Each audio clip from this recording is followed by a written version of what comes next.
इस नए एक्सप्लेनर में सभी का स्वागत है। आज हम एक ऐसी घटना के बारे में बात करने वाले हैं जो किसी के भी रोंगटे खड़े कर सकती है। जंगल का खामोश पहरेदार। टाइटल से ही समझ आ रहा है ना कि कुछ तो गड़बड़ है। सोचिए, एक ऐसा गांव जिसके पास एक घना जंगल है और वहां सूरज ढलने के बाद जाना बिल्कुल सख्त मना है। क्यों? आज हम इसी प्रतिबंधित जंगल के उस अंधेरे और उस खामोशी के पीछे छिपे एक बेहद खौफनाक राज को डिकोड करने वाले हैं। तो चलिए बिना वक्त जाया किए सीधे इस घटनाक्रम में उतरते हैं। ठीक है, तो चलिए इसमें गहराई से उतरते हैं और इस कहानी की शुरुआत होती है इस एक लाइन से। डर कहाँ होता है हम जैसों को। मतलब गांव वालों ने बार बार समझाया था, वार्निंग दी थी कि भाई रात के वक्त उस जंगल की तरफ कदम भी मत रखना। लेकिन वो कहते हैं ना, जवानी का जोश। उन लड़कों को लगा कि ये सब तो बस डराने की बातें हैं। उनका ये ओवर कॉन्फिडेंस ही उन्हें उस रास्ते पर ले गया जहां उनका सामना एक ऐसी चीज से होने वाला था जिसका उन्होंने सपने में भी अंदाजा नहीं लगाया था। भाग 1, वर्जना और उल्लंघन। तो जब उन नौजवानों ने रात के अंधेरे में जंगल के अंदर कदम रखा तो शुरुआत में सब कुछ बिल्कुल नॉर्मल था। और सच कहूं तो यही सबसे डरावनी बात होती है। जब दिमाग को लगता है कि सब सेफ है, तभी खतरा सबसे करीब होता है। उन्हें बिल्कुल आइडिया नहीं था कि इस शांति के पीछे क्या उनका इंतजार कर रहा है। और ये स्लाइड बिल्कुल सही तरह से दिखाती है कि कैसे सिचुएशन अचानक से पलट गई। एक तरफ जंगल का वो नॉर्मल सा माहौल, वही पत्तों की आवाज, ठंडी हवा जो आमतौर पर अच्छी लगती है। लेकिन फिर अचानक इस सब के बीच एक ऐसी चीज दिखती है जो वहां बिल्कुल नहीं होनी चाहिए थी। कुछ दूरी पर एक पेड़ के पास एक आदमी खड़ा था, बिल्कुल सीधा, एकदम पुतले की तरह स्थिर। ना कोई हलचल, ना कोई आवाज, बस एक खामोश सा साया जो लगातार उन्हीं की तरफ घूर रहा था। ये नॉर्मल और एब नॉर्मल का जो टकराव है ना, बस यहीं से असली खौफ शुरू होता है। अब ऐसे में किसी का भी दिमाग सबसे पहले लॉजिक ढूंढने की कोशिश करेगा, राइट? उन लड़कों के दिमाग में भी यही चल रहा था कि आखिर ये है कौन? क्या कोई रास्ता भटका हुआ मुसाफिर है या गांव का ही कोई आदमी जो रात में इधर आ गया है? खुद को तसल्ली देने के लिए उनमें से एक ने हाथ हिलाया, आवाज दी, भाई कौन हो तुम? लेकिन पता है वहां से क्या जवाब आया? कुछ नहीं, सिर्फ एक जमा देने वाला सन्नाटा। वो आकृति 1 इंच भी नहीं हिली। ऐसे अजीब और तनावपूर्ण पलों में अक्सर दिमाग सच्चाई को इग्नोर करने का रास्ता चुनता है। ग्रुप में से एक दोस्त ने अपनी बेचैनी छिपाते हुए कहा, छोड़ यार, चलो आगे। जब सामने वाले से कोई रिएक्शन ही नहीं मिल रहा था तो उन्हें यही ठीक लगा कि इस अजीब इंसान को यहीं छोड़ते हैं और आगे बढ़ते हैं।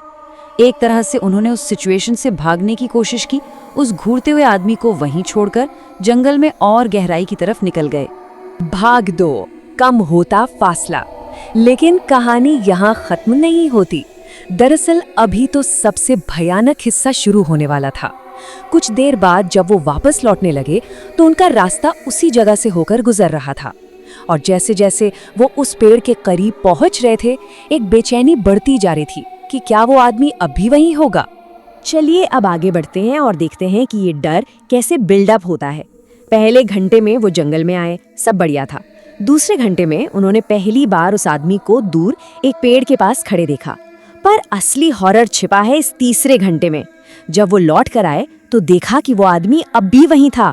लेकिन ट्विस्ट ये था कि अब वो पहले से बहुत ज्यादा करीब आ चुका था, और वो भी बिना एक आवाज किए, बिना एक कदम चले। ये रियलाइज करना कि कोई चीज चुपचाप इतने करीब आ चुकी है, किसी को भी पागल करने के लिए काफी है। जरा उस एंटिटी के बिहेवियर पर गौर कीजिए। वो पूरी तरह से खामोश था। उसकी बॉडी लैंग्वेज ऐसी स्थिर थी जो किसी जिंदा इंसान की होती ही नहीं है। सबसे डरावनी बात, वो अनदेखा होते हुए करीब आ गया। किसी ने उसे चलते हुए नहीं देखा और लगातार बिना पल के झपकाए उन्हें घूर रहा था। उस घुक अंधेरे में उसकी वो घूरती हुई आंखें देखकर उन लड़कों के दिमाग का हर लॉजिक फेल हो गया। वहां रुकने का कोई सवाल ही नहीं था। बस वहां से उल्टे पांव भागे और सीधे अपने घर जाकर रुके। भाग 3, विचलित करने वाला सच। अब जान बचाकर घर तो आ गए, पर उस रात किसी को नींद आनी ही नहीं थी। जैसे ही सुबह हुई, वो घबराए हुए लड़के सीधे गांव वालों के पास पहुंचे। उन्होंने रात की वो पूरी घबराहट, वो सारी घटना गांव के बुजुर्गों को बता दी। उन्हें लगा कि शायद कोई नॉर्मल सा एक्सप्लेनेशन मिल जाएगा, शांति मिल जाएगी। लेकिन वहां जो सच उनके सामने आया वो रात के उस अंधेरे से भी ज्यादा डरावना था। अब इस स्लाइड के बारे में जो सबसे ज्यादा ध्यान खींचने वाली बात है वो ये एक अकेला नंबर है, 3। ये सिर्फ एक नंबर नहीं है। जब उन लड़कों ने उस पेड़ के पास खड़े आदमी का हुलिया बताया तो गांव के एक बुजुर्ग ने बड़ी शांति से उनकी बात सुनी और फिर उस बुजुर्ग ने इस नंबर 3 का जिक्र किया। एक ऐसी बात कही जिसने इस पूरी घटना को एक आम डरावने किस्से से एक भयानक हकीकत में बदल दिया। उस बुजुर्ग ने बड़ी ही धीमी और गंभीर आवाज में कहा, वो पेड़ के पास वाला आदमी पिछले 3 सालों से किसी में नहीं देखा। जरा सोचिए इस बारे में। जिस इंसान को उन लड़कों ने कल रात देखा, जिससे बात करने की कोशिश की और जो चुपचाप उनके इतने करीब आ गया था, वो कोई जिंदा इंसान था ही नहीं। वो तो पिछले 3 सालों से देखा ही नहीं गया था। मतलब उनका सामना जंगल में किसी भटके हुए मुसाफिर से नहीं, बल्कि एक ऐसी चीज से हुआ था जिसका इस दुनिया से कोई वास्ता ही नहीं बचा था। ये सुनते ही उन लड़कों की हालत क्या हुई होगी, ये अंदाजा लगाना बिल्कुल भी मुश्किल नहीं है।